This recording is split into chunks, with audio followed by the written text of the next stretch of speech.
फुलवा तोड़नी भंगिया तोड़नी तोड़नी बेलपतिया सुनाए बहिना चल करे शिव चर्चा सुनाए बहिना। फुलवा तोड़नी भंगिया तोड़नी तोड़नी बेलपतिया सुनाए बहिना चल करे शिव चर्चा सुनाए बहिना। चंदन चौकिया पर असनी लगवनी अरे असनी लगवनी ए बहिना अपना गुरु के बैठवनी ए बहिना।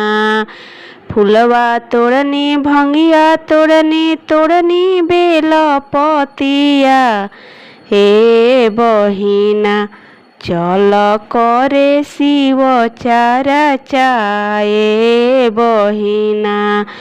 भंगिया के पीसी पीसी गोलावा बनवनी अरे गोलावा बनवनी ए बहिना अपना भोला के खियवनी ए बहिना चल करे शिव चर्चा ए बहिना।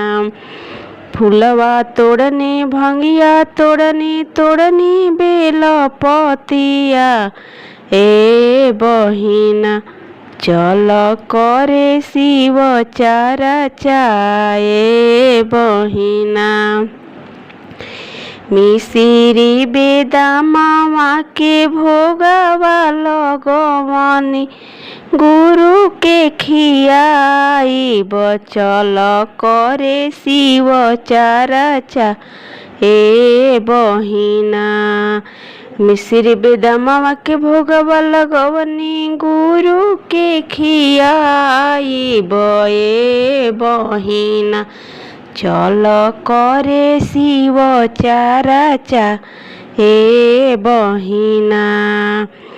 भंगिया तोड़नी फुलवा तोड़नी तोड़नी बेलपतिया ए बहिना चल करे शिव चर्चा ए बहिना चल करे शिव चर्चा ए बहिना।